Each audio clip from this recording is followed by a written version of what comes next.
उस पर रोक लगा दिया है।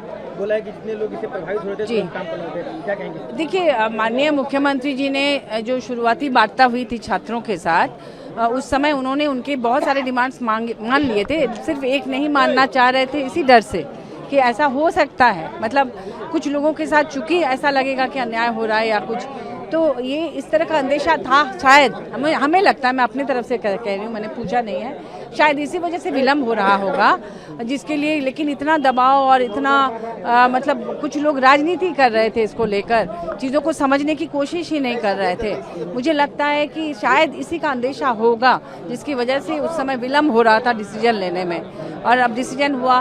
तो ये भी बात सही है कि जिनकी नौकरी लग गई, कई लोग ऐसे भी हैं जिन्होंने पहले से कुछ नौकरियां वो सरकारी कर रहे थे, कोई रेलवे की नौकरी कर रहा था, सिर्फ अपने स्टेट में वापस आने के ये में उन्होंने यहाँ की नौकरी ज्वाइन कर ली थी, तो उनके साथ अन्याय हो रहा था शायद, इसीलिए माननीय न्यायालय ने जो आदेश दिया। अब देखा जाएगा क्या होता है न्याय के। जी, सम्मान करते हैं अपने न्यायालय के आदेश का? देखिए, न्यायालय का आदेश का तो हमेशा से सम्मान होता है और हम लोग भी करते हैं, लेकिन शायद इसीलिए विलम्ब हुआ। छात्रों ने जो आंदोलन किया, उनकी जो मांगे मान ली गई थी और एक मांग अटकी हुई थी, यही CGL वाला।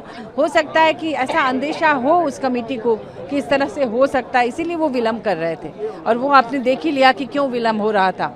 माननीय मुख्यमंत्री जी को बार बार कटघरे में खड़ा कर रही थी पॉलिटिकल पार्टियां और छात्रों को बरगला रही थी। अब सामने नतीजा है कि वो क्यों विलम्ब कर रहे थे, ये पता चल गया है आज के देश के बाद। Thank you.